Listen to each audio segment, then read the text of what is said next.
oldest surviving music hall, but now Wilton's in the East End is facing closure. The venue has had a checkered history since its glory days, playing host to the stars of the age such as Champagne Charlie. But now it appears the curtain could come down for good. Gareth Furby is there for us tonight. Gareth.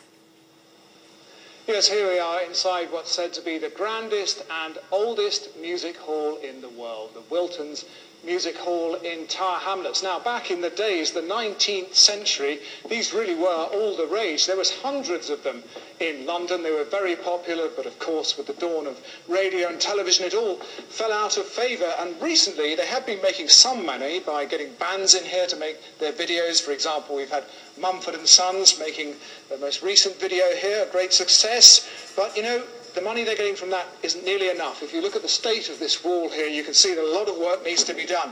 What the management were hoping for was that they would win a bid for a £2 million lottery grant from the Heritage Lottery Fund. But, you know, it hasn't happened, and there's tremendous disappointment here tonight. I'm joined now by Francis Mayhew, the artistic director, and David Suchet, the actor. Francis, how did you hear about this news, and what effect did it have on you? I was called on the telephone, and obviously personally I was quite devastated. My whole team and my trust are very disappointed, as our audience, I think. Now, looking around, it doesn't look too bad, but there's a lot wrong with it, isn't there? Can you show us? Yes, we make it our job to make it look as safe as possible for our audiences, but if you take the roof just up here, which is falling in on a daily basis, it's just crumbling away.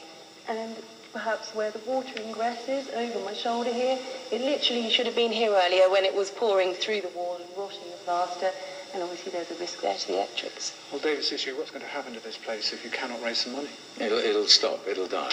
That'll be the end of 150 years serving a local community in this fantastic city of ours. It's necessary to have it. It is used on a regular basis. It gets full houses, cannot sustain itself, and it's crumbling. But you need to raise £4 million now without a grant. How are you going to do it?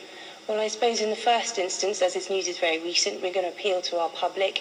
We've had a fantastic response from all our friends on Twitter and Facebook. It was built for the people. I hope the people will help us save it. And if they don't? If they don't, I'm afraid I will be giving guided tours around a rubble heap. A rubble heap? A rubble heap. But you know what? If everybody gave £1, it'll be here forever.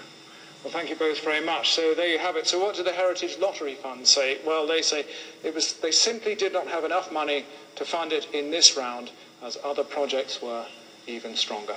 So not good news tonight for this quite amazing place. Okay, Gareth, thanks very much indeed.